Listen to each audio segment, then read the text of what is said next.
Hi, listeners, and hi, Meghan. Hi, Amy. Today we have a special bonus episode because there's been some update on one of the cases we've covered, the story of Sarah Butler. Now, if you haven't listened yet to Sarah Butler's story, please check it out. It was episode 24. I'll give you a brief little summary of the case if you have not listened or maybe you just need a refresher. On the evening of November 22nd, 2016, college sophomore Sarah Butler left her New Jersey home to meet up with a man she met on the internet. 9 days later, her body was found in a nearby park. Just days later, an online sting operation by Sarah's family and friends led police to her killer and information on 2 unsolved murders.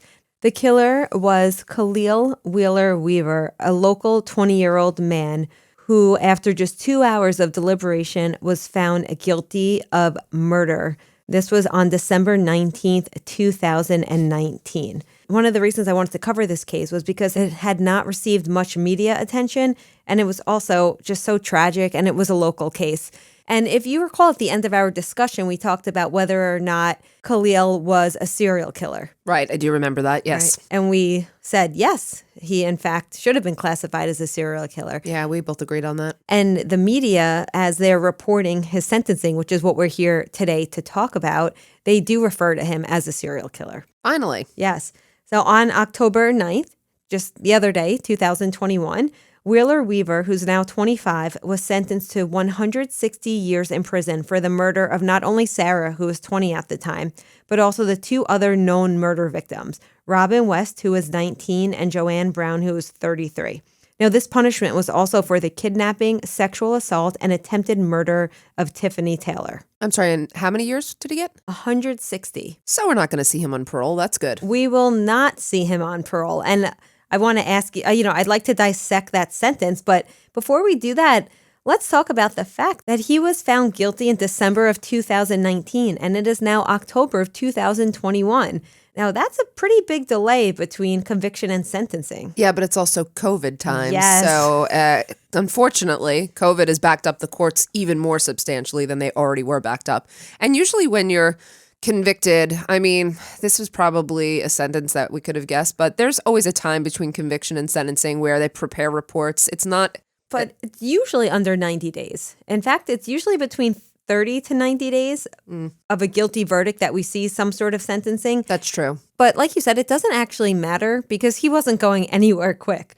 So it didn't matter necessarily for Wheeler-Weaver, but for the victims and the victims' families, these poor people are awaiting some form of closure. So that's quite a long time because Sarah's murder occurred in the fall of 2016. Is there something that I'm missing? Was there another reason you think other than the COVID slowdown, or you think that was it too? I don't. From what I read, it had been delayed several times because of the pandemic. And as you said, there's such a backlog because of the pandemic. Yeah.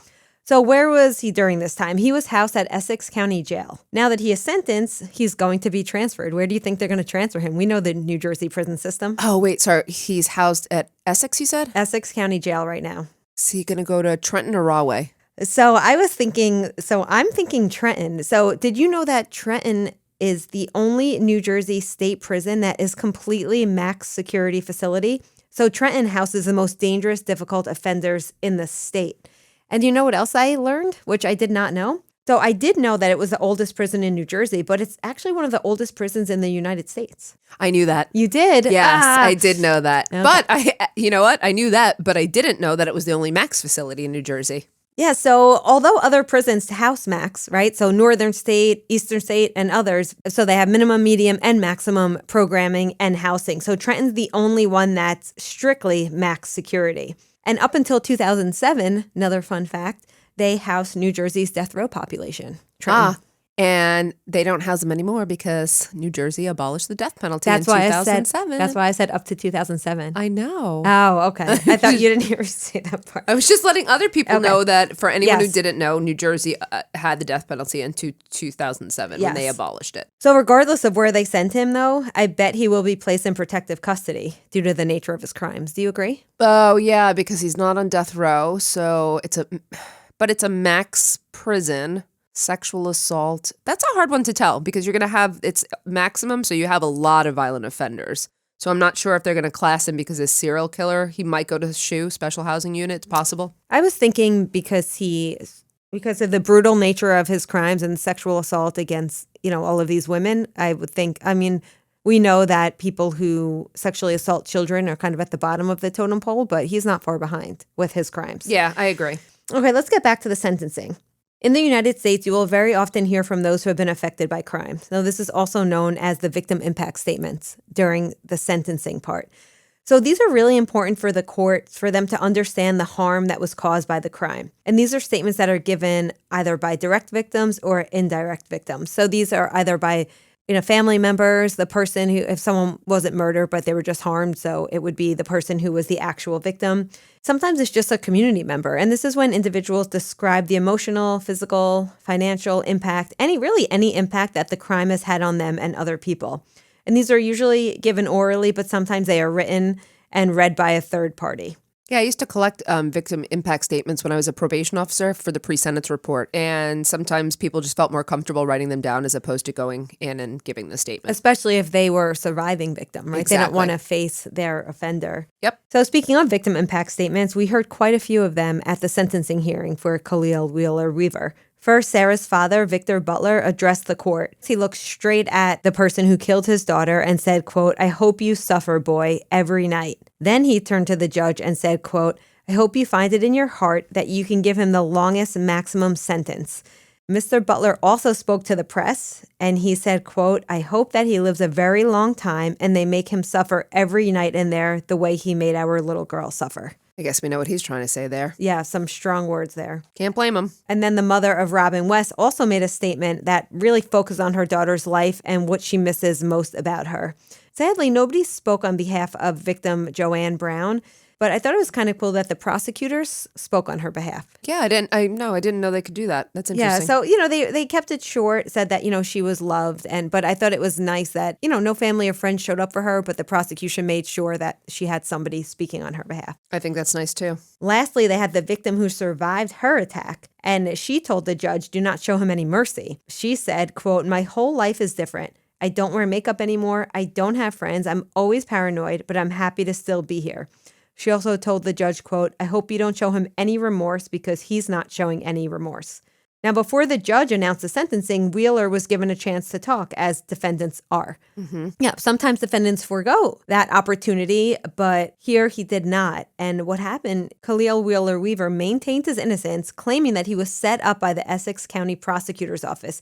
He said, quote, "I do feel sympathy for the victims. My heart goes out to their family and friends. However, I am not the person who committed these crimes."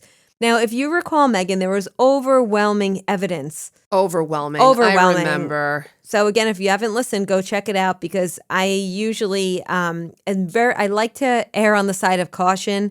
And I truly believe that they proved beyond a reasonable doubt that he, in fact, committed these crimes. I think there was overwhelming evidence. By the way, he's not the first serial killer who denies or says that he's innocent. When we were working on a project, I reached out to a number of serial killers in prison. And I remember specifically Ken Bianchi writing me back and proclaiming that he could not participate in this project because he did not know what it was like to murder someone, that he was also innocent of, I think, maybe 12 murders. What was his nickname?